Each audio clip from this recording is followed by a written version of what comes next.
When did you start reading Steiner? 2017? No. 2018 in the German Idealism course.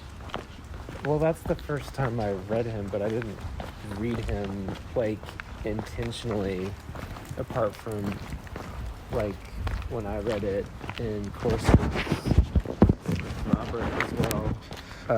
Robert McDermott. I didn't read it intentionally until 2020. Okay. But the pandemic provided an opportunity to go really deep into his work. Yeah, I listened to those lecture recordings by Dale Brunsfeld like every day, multiple lectures a day for like 2 years. Yeah. So that's like intravenous DMT injections, as the psychonauts would say. Yeah, it felt like that. Very, I think a lot of people do that, and I think a lot of people did that during that time. I've actually spoken to people who have, and they just mentioned it themselves without us even, like, bringing that up in particular. So it was like a spontaneous discovery of mutual experience. I think that says something, but anyway. I first encountered Steiner as an undergrad, 2006 probably. I think I read about him in some other book, and I went to go see if my library had any books of his, and they had something he wrote about language and the alphabet, and another book about bees.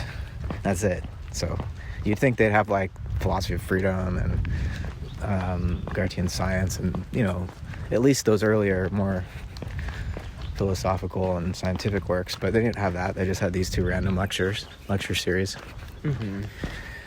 And it was hard to know what to make of it. I could tell that it was sort of profound, but it was like, I need help with this. I'm just going to leave it for now.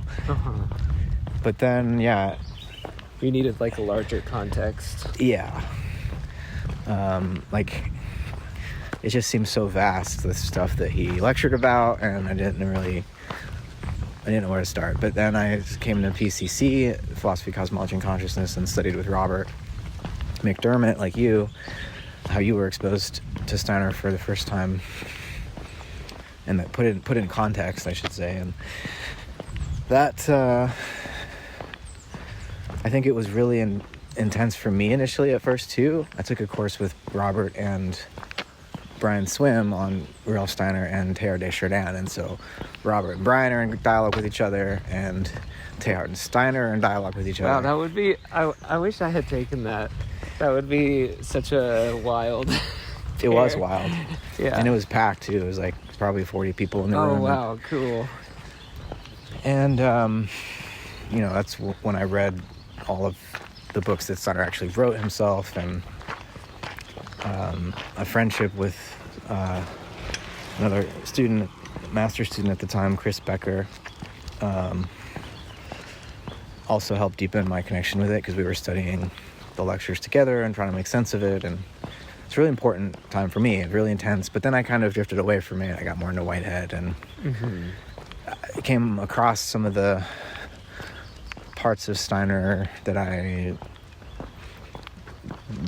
became uncomfortable with, which has to do with the root race teachings that he gets out of Blavatsky. I mean, I don't want to say he just gets it out of Blavatsky, but that seems to be when he becomes a part of the lecturing, at least for the Theosophical Society. And he's very reverential towards her. Yeah, he was there are lectures where he was speaking on like the eve of her death, like the anniversary, and he has his, criticisms, but they're very like respectful, and it's interesting. So yeah, I don't think it's like it's a bad thing to make that connection, because he certainly did, though he said that she didn't get everything correct.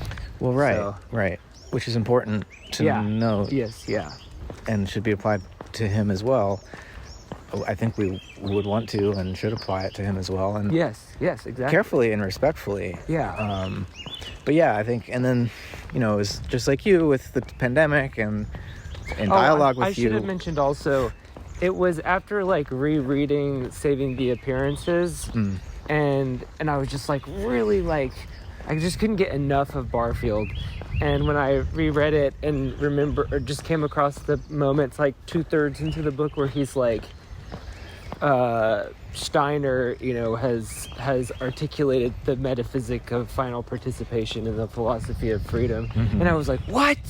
And I was like, okay, I gotta read this stuff now. And then, I mean, now that I'm rereading Barfield's work again, like I'm rereading Poetic Diction right now, I'm realizing that so much of like, it was kind of like what you described when you read the books that were in your library. You're like, whoa, this is profound, but there's like a larger context. There's so many moments throughout Barfield's writing that I'm like, whoa, there's like something in what he's saying that like I'm reaching for more of. And I can see now how much of it was inspired or informed by anthroposophy and of course Barfield's own insights. Yeah. But anyway, and I think when you started to get really into Steiner's work, it did help remind me of how I had felt when I first discovered it and how impactful it had been and important in my own development.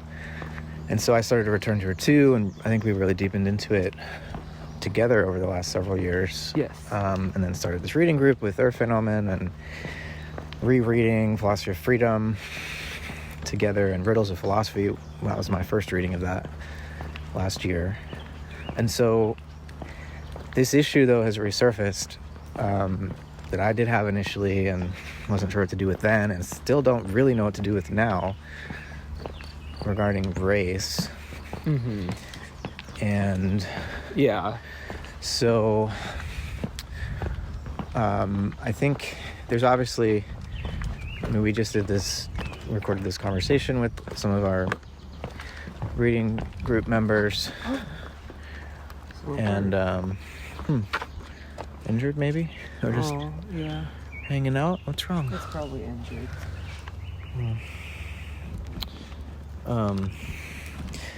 And so we're working through in our group this particular lecture given in 1915 during World War I, where Steiner talks about skin color and the mission of the white race, of white humanity, and how that's different from what he refers to as colored humanity. And it's 174B if people are looking for the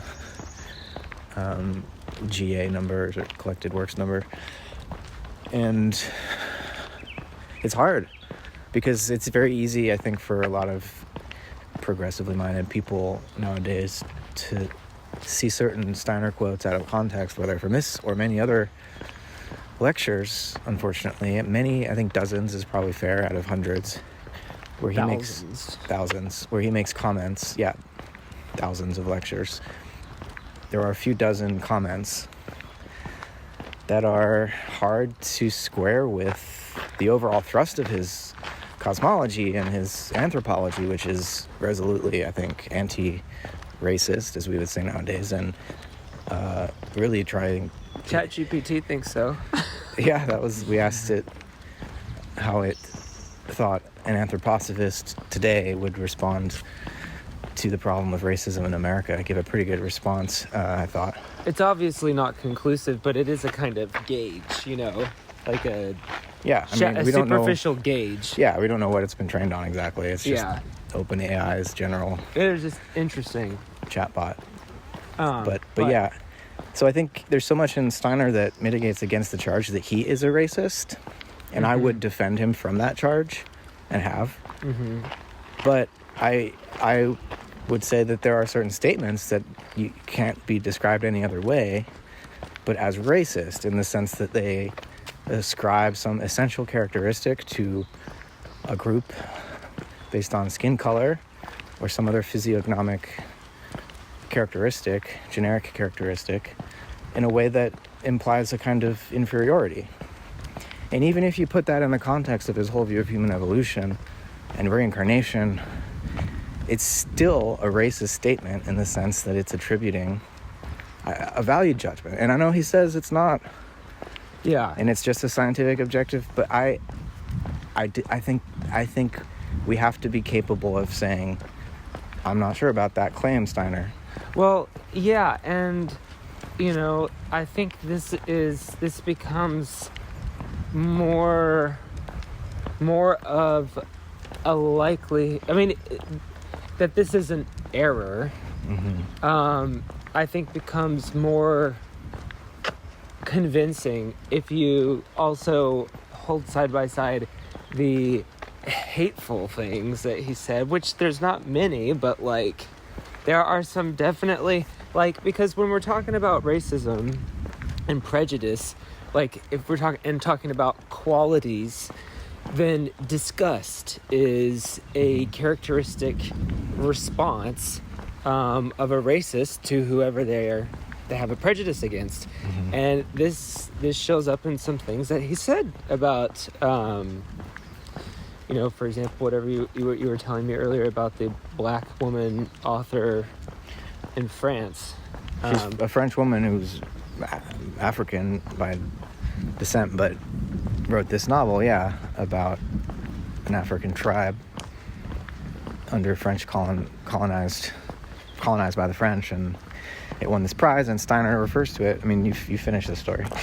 Well, you know it better than I do. Oh, well, just that he makes this comment, this was in 1923, I think, in Dornach, that he saw a Swiss woman at a bookstore or something reading this novel by this French black woman, and Steiner was saying that if more pregnant women, European women, read these novels, that their babies might come out mulatto or half black. Mm-hmm. And he inserted also, just for good measure, that he thought the book was dreadfully boring.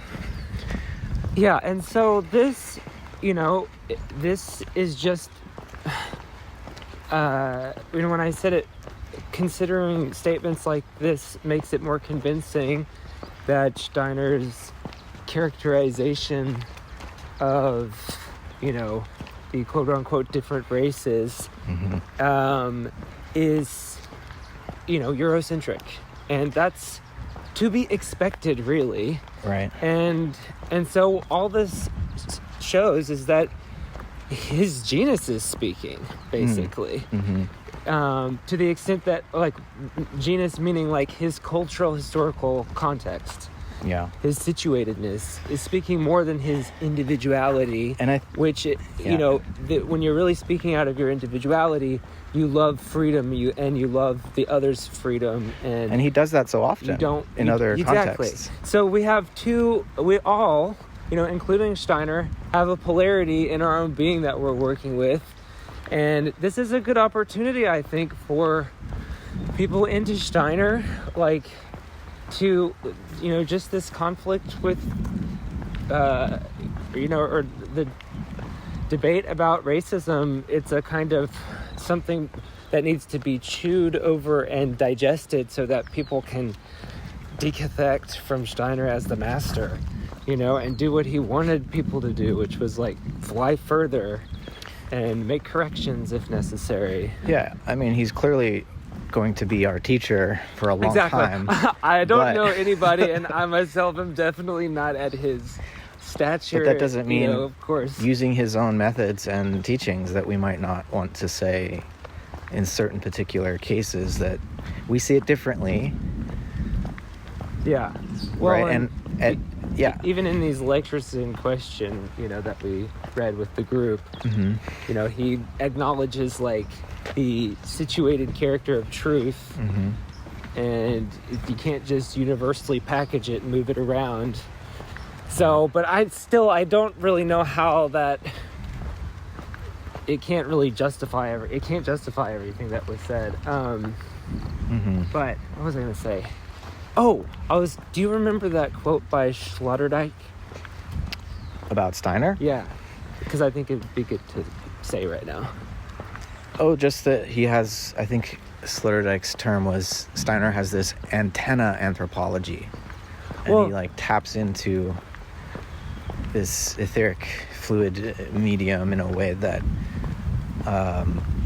our more rationalist, analytic, and empiricist modern scientific methods have inhibited us from taking seriously, when really we need to bring it back into our epistemology, and that we can transform. He really likes the idea that and affirms the idea, Sloterdijk, that we need to transform ourselves in order to generate organs of perception hitherto undreamed of, and that process of the metamorphosis of our organs of perception and our deepening sensitivities to aspects of the world that we are not as yet sensitive to that's an adventure worth having.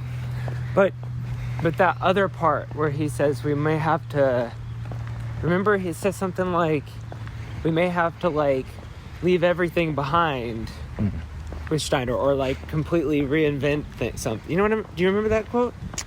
Yeah, I'm not sure. I can't remember exactly how he said it, but it's both acknowledging, Steiner as a teacher, but also, not having fidelity to our time. Yeah. Yeah, but I think in our place. I think that there's much in what Steiner is bringing cosmologically and anthropologically that can help us sort out the racial strife still plaguing the world. And I also think that what's happened in the last 100 years since he said some of these things, 100 years plus, is in some ways akin to the sort of catastrophe that changes what's appropriate for the future course of human evolution, in the same way that whatever Lucifer and Ahriman did, these spiritual powers, cosmic powers, to cause racial separation originally, that was unexpected. That wasn't part of the original plan, and it caused this need to adjust how the forces of good were going to deal with and reconcile the situation as best they could. And I think in the 100 years since Steiner died, more catastrophes have happened, and whatever he may have thought was necessary about racial segregation at the time, like not wanting Africans to come into Europe because of the important mission of each race and how they needed to be kept pure, as it were. He's really worried about this. After World War II, I think it's possible that whatever Steiner thought was necessary about keeping the races divided is no longer relevant. It can't be done without greater evils. And at this point, this racial division has become an obstacle to the future of human evolution and even the future of the Christ impulse. And it just seems so obvious in our time and in our place as Americans that the Christ impulse is not limited to reception by people with white skin. There's just too many counterexamples of that. And so I just think the world has changed, and what Steiner was saying back then is no longer true now. It's just... if it ever was. It's also just very... I don't know. I find it very presumptuous that there gets to be one group who has the privilege of knowing who is, close to Christ and who isn't. It's just another... Well, I think even in his own time, it was already false. Yeah. Even in his own time. Yeah. But we're left in this... Because, it's just sort of for all the people who think of themselves as Christians, it's okay, you can have your nice ideas about what it means to be Christian. There's a kind of arrogance in that, I think. Even though, obviously, there's a lot of terrible counterfeit forms of Christianity. But, yeah. Anyway.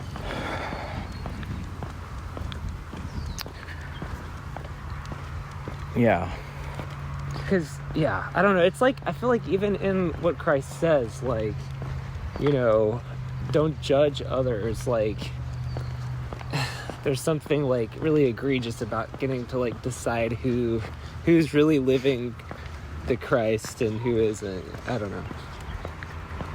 Well, yeah, and we're in the situation of having to make that judgment while also keeping Christ's admonition in mind that let he among you who is free of sin be the first to cast a stone, as he says.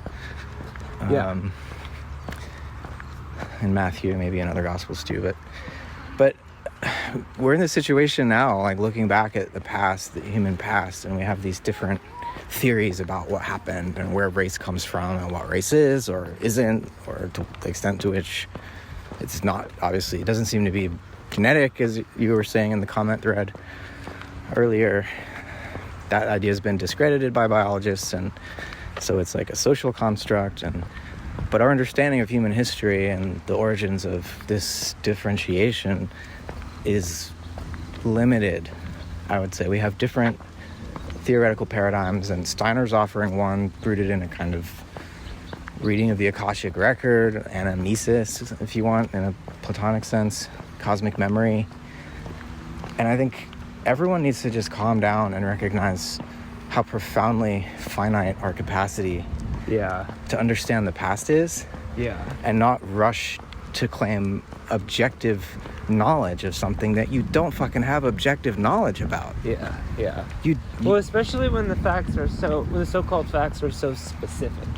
Yes. And like it's like we can consider them. I think that's what Steiner only ever really wanted people to do, is consider whether they're logical or not. That's what he says in the Introduction to Esoteric Science. Yes. Not take it on, and when it's not obvious, when it doesn't seem reasonable, that's when you're not compelled to acknowledge it, And So we're all in this situation of, having finite senses and understanding, and of course I would agree with Steiner and others who are critical of materialism and a reductionistic approach to scientific knowledge and what is to count as legitimate scientific knowledge, and the whole quantitative approach.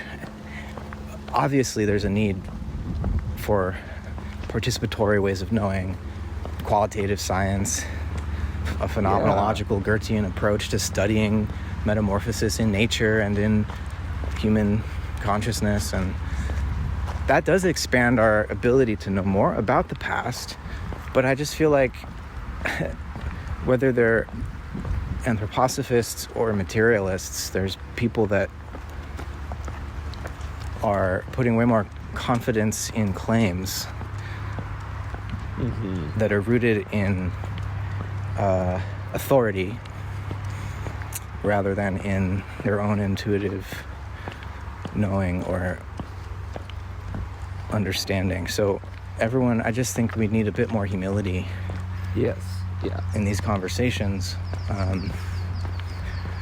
and so like being present with each other here and now, that's where it becomes even more obvious to me, like what the facts are, the spiritual facts are about Christ's work in the world, with whom and through whom Christ works in the world. Like in American history, who are the prime exemplars of this Christ impulse? Like, how can you not think of Martin Luther King Jr.? We need to talk about individuals. There's many. There's many, especially, MLK.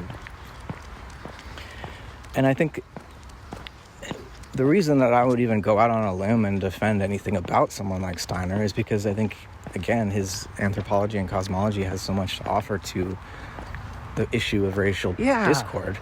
Yeah, I mean, there's a reason, like I was mentioning earlier, why myself and these other individuals that I mentioned, two at least, there's a reason why we were listening every day to these recordings of, Dale Brunswald reading Steiner's lectures, because there was something not just comforting in a kind of self-indulgent escapist way, but like there was something both comforting and also like stealing, in the sense of like giving the kind of cosmological orientation that is encouraging, you know, and even though I don't think there's the necessity to accept all of it, but like a lot of it resonates, you know. So, I mean, to be more specific, like there's a certain theory of human nature implicit in a sort of secular, humanist, more or less liberal approach to the problem of racism, and it's dominant in universities nowadays and in the mainstream media, and I think it's ineffective because it's calling forth its own opposite in this reactionary conservative movement. And the way that Steiner helps us here, I think, is rather than encouraging identity politics, which has its place in time, and I grant that in the political realm it has identity politics in many cases, coming out of women in the Black Panther Party, for example, like recognizing intersectionality. It's been effective politically for winning rights to individuals who deserve rights as human beings, even though they're leveraging more generic characteristics in themselves in order to win those human rights. But at this point, I think... And that's necessary because those generic characteristics have been oppressed in various ways. But identity politics isn't an end in itself, and I think it may have run its course at this point because we need deeper sources of identity than our generic characteristics. And it's so easy now to become overly that's how identified with a generic it's sort of the gender paradigm or racial characteristic of self-actualization is like self-knowledge. Has become reduced to asserting a particular identity. Though I do sort of think that I would imagine that, you know, there's always going to probably be, I don't know, to the extent that there's a democratic context, like the need for groups to articulate their marginalization, you know, just if you don't assume that we're heading towards utopia. And because we can't really anticipate like what the future will give rise to insofar as like how identities become constellated and come into conflict. Anyway, but I agree with you that when it's made an end in itself, you know, it's become an end in itself rather than a means. And so like we have physical bodies and we have etheric bodies, and I think at the bare minimum a secular humanist morality and ontology, anthropology would basically limit everything to that at the very I mean, some people go even further and say there's no etheric dimension, but then at that point you're equating a corpse and a living body, so it's like... I feel like the etheric dimension is especially, you know, well, I feel like I don't quite, you know, when it comes to like culture at large, like I'm not really sure how to like talk about the subtle bodies, but like definitely the etheric, I think, is at least one, like maybe the lowest layer of a living culture.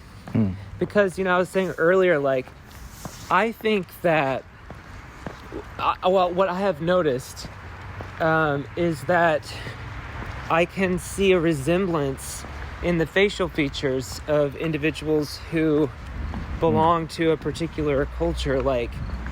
Distinct from race, so you're saying. Distinct from race. So, like, it can be, like...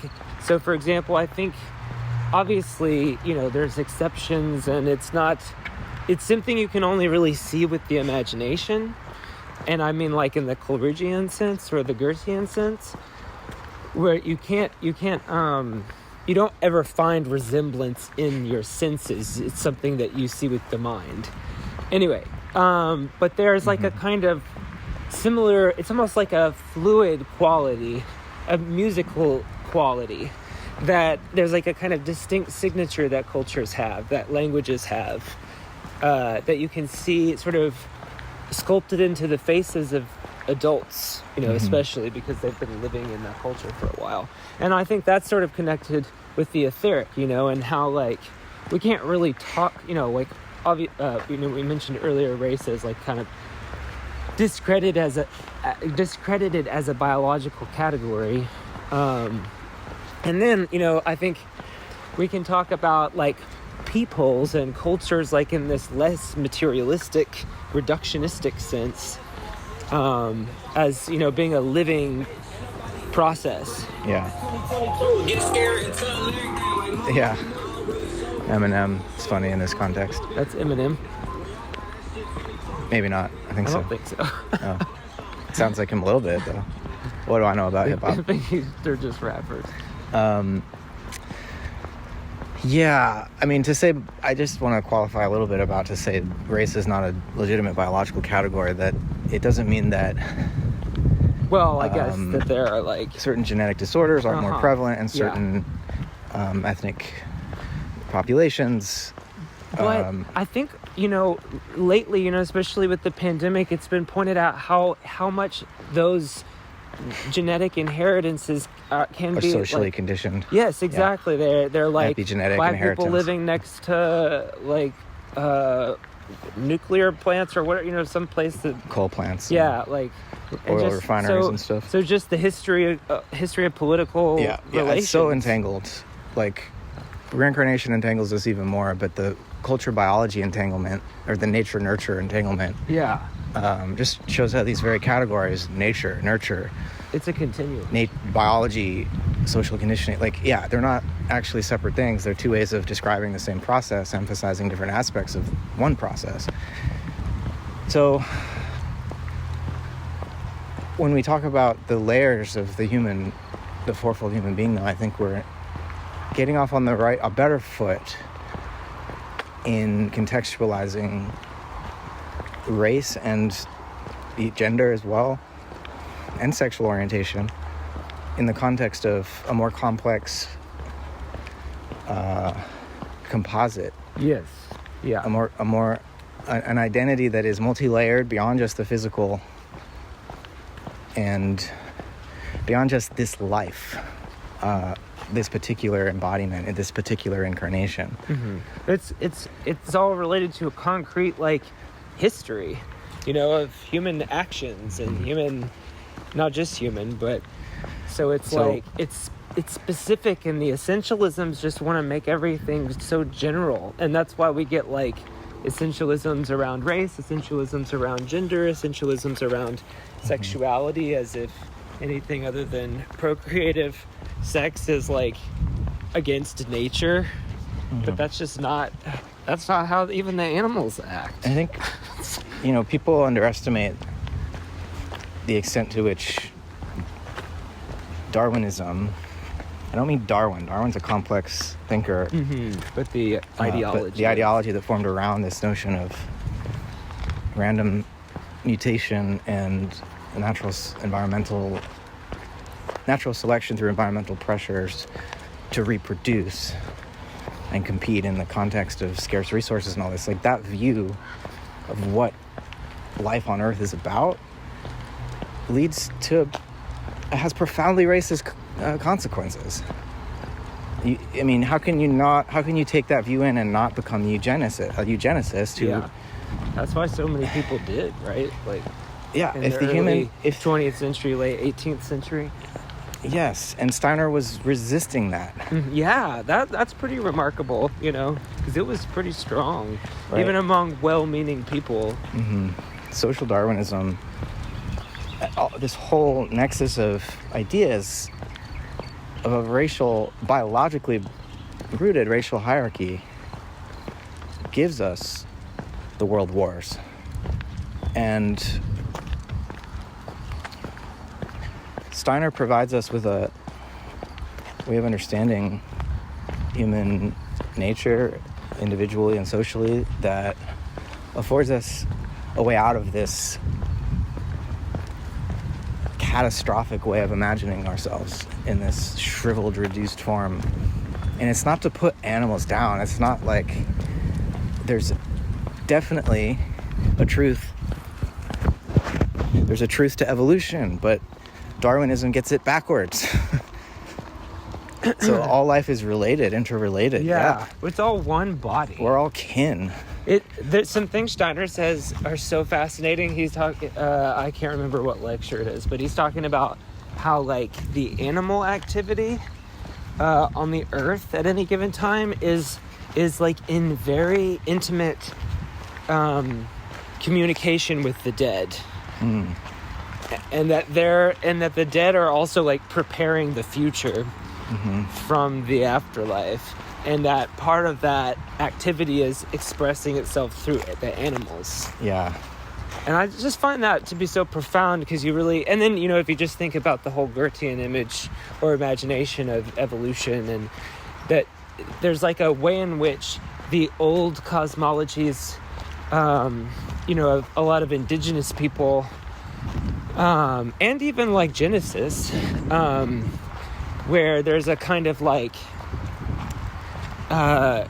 you know, the animals used to be human idea. Yeah. I don't know how much that's in Genesis, but I'm thinking of this indigenous group up in Alaska called the Koyukon people, and they have their cosmogony.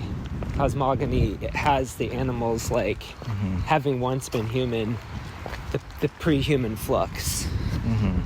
Anyway, so yeah, like, gosh, we've just come to think of ourselves as so separate from all the other beings. Well, right, but it's a paradox that this materialistic, reductionistic view of the human being as a product of chance and necessity, and the struggle for existence, competing, we're just the apex predator. Like, that whole view presupposes that we're also capable of scientific observation and measurement and logical analysis and theorization to arrive at this view of ourselves. And it's like, in the universe we're describing and the biological process we're describing to explain our existence, we shouldn't be capable of knowing any of this. Science should not be possible. Like, it's a self-refuting, it's a performative self-contradiction in a way to assert both of these things at once, that we now have scientific knowledge of a process that could never have created scientific beings that are capable of scientific knowledge. It's just... Yeah. You mean the materialist narrative? Yeah. Because it's a dualism, ultimately. It's backgrounding itself and the conditions of the possibility of knowledge. And despite Kant as putting limits on human knowledge, he at least says to the scientific naturalist that, you know, you have to bracket mind and the human in your explanations of nature, because none of those explanations in terms of mechanism will ever allow you to account for the human being doing the science. And I think materialists forget that. Yeah, that's Steiner's point too. Well, yeah. Good Kantian in that sense. Well, sure. Yeah, Kant was already saying that. It's just that Kant puts this transcendental limit in place. Yeah. It says we can't know more than what the senses reveal. And Steiner's like, I just could from a young age. Right? Like, he just had living rebuttal of that. Yeah, but also, even for normal people without profound clairvoyant capacities. Yeah. Well, even if you weren't, like, culturally imperial, you know, out there, if you don't just assume that the other people have the wrong ideas about the world. Yeah, and I'm not as down on Kant as Steiner is, and he gets really excited about Kant and that wrong turn. And I think I see more potential in Kant, because he limits our theoretical knowledge to our senses, but he also says we have an intuition or a feeling of freedom, which leads us into the super sensible. Do you think he's really that down on him? I think he's down on, like, neo-Kantianism. Yeah, that's true. But yeah, probably sometimes. But I feel like sometimes it's like anthroposophists who are there's too this down on basic Kant. Dialectic in Steiner and the philosophy of freedom, from naive realism to critical idealism to spiritual science, which is what should come next. But there's this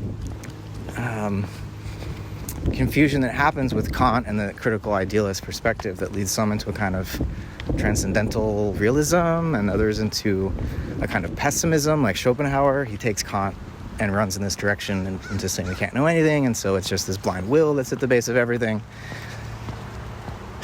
So I think he recognizes the importance of Kant, but it created this opportunity for confusion if we don't go in the direction of participatory epistemology. Well, and that's the demons, right? Like, it's not Kant. Yeah, I've just read him. He just has sharp words for Doesn't that sound Kant absurd? But that's a post-secular characterization. Yeah, I mean, angels and demons and the spirits and elementals and all of these entities that populate the anthroposophic cosmos are hard pills to swallow for secular materialists, humanists. But I think the way out of the social strife that we're facing is to take these realities, these spiritual realities, seriously, because just as I was saying with Kant, it's like if we are moral beings and not just animals, because I'm sorry, as much continuity as there is between humans and animals, we don't hold individual animals responsible for their actions in the way that we hold human beings responsible. And realizing that is part of like the ethical treatment of animals, like absolutely, absolutely, and the ethical treatment of humans. And so I just feel like if we are to take seriously the idea that we are moral beings, then we have to push through a reductive naturalism and materialism to a view of the cosmos itself as a meaningful process, and the human being as a metamorphosis in some ways at the core of this cosmic process. And that puts way more responsibility on us as a species than this kind of default materialist, humanist, liberal, capitalist, whatever view that we're just here to enjoy ourselves for 70 years. It is, unfortunately, Maya. It really is. And Maya. It's not satisfying to people. It's not. That vision... That's why addiction's so rampant. Yeah. So we need a we need a meta-narrative. I think everyone's come around since... We have one, whether we acknowledge it or not. It's inescapable. And so the question is that narrative, is that worldview, that cosmology, giving us an avenue toward healing the traumas of history? Or is it just reproducing the same situation that led to those traumas in the first place? Yeah. And I feel like unless we have this fourfold understanding of the human being, the various layers of our personhood, then we bottle up this longing for more when we think that we're just what's in this reductive view of what the physical body is, and that there is this struggle for existence among competing individuals, and that like sex and money and power is like the only things that we should really value, because that's all that's real, because everything else is just an illusion. That view of our situation is of course going to lead to more racial strife and world war and but ecocide. Not a good competition. No. If humanity settles for just imagining itself as the apex predator, then we're going to keep raping the earth and killing each other and drive ourselves into extinction, right? Well, yeah, it's a view that really contradicts a lot of culture. Of our civility and our we know better. Yeah, exactly.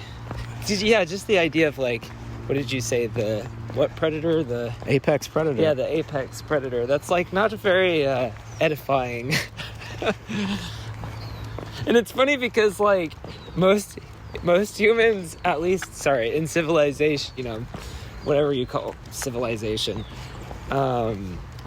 most people in industrial contexts, they're not predators. I mean, unless you're thinking like Freud. Well, that's what they've just they're repressing their violence. Well, yeah, and then there's the American idolization of the CEO and the businessman as this sort of like wizard, a wolf on Wall Street. Yeah, that's like the most powerful form of human expression is to dominate the marketplace. There are a lot of people taking that approach, and that becomes a sort of cultural stand-in, a stand-in for a vibrant culture. Yeah. But it's just fully economic and material. Just go watch Mad Men. Yeah. That's black magic. Black magic? Mad Men? PR advertising, what that show Mad Men's about. It's black magic. But the people doing it, because there's a nostalgia that possessed. makes you want it in a way. Yeah, I mean, money is spiritual, and if we don't relate to it in the context of a spiritualized culture, if we're a materialistic culture, money becomes demonic. It's spiritual, but it's demonic, and it has this really dark power and this hold over people, as if the money itself is what's of value, whereas really it's a means of communicating value. Money, it's a means of moving it. Yeah, keeping the life moving. Yeah. So Steiner's of great value for all of these conversations, and I think we just need to find a way of accepting that he could be wrong about some things, and that makes the world a bit more mysterious, and then we're more participants, you know? Yeah. Rather than just living in somebody else's story, you know? So much of his story we might embrace. I'd love to talk to Orland Bishop about this. Yeah, I would love to hear his thoughts about. I think he thinks of himself as an anthroposophist, or at least he's been deeply influenced by anthroposophy. Steiner. And the way that he's applied this, and just his presence. I've never met him in person, but I heard him speak on video, and it just seems like, here's someone who, despite his complexion, is embodying the Christ impulse in such a powerful way. You say despite, as in, you know. Well, because the way that Steiner says that that dark skin repels the Christ impulse. Just to clarify for listeners. If you haven't listened, I assume they knew, but just wanted to clarify. I'm being sarcastic in making that comment. Easy to misinterpret things on the internet. Yeah. The word lifted from the context, from the living encounter. Yeah. Anyways, the conversation with Irfan Oman is ongoing, and I'm really, I care about this group of people, and I really want to continue the conversation with them, and I also see that opening this up to the public invites all sorts of the possibilities of misunderstanding and of having to take sides, as if there's one side or another, or two sides or something, instead of just being able to grapple together with the complexity of all of this. And I'm hoping we can continue to move forward together, sorting through this, seeking mutual understanding, if not agreement, at least respect for one another. Amen.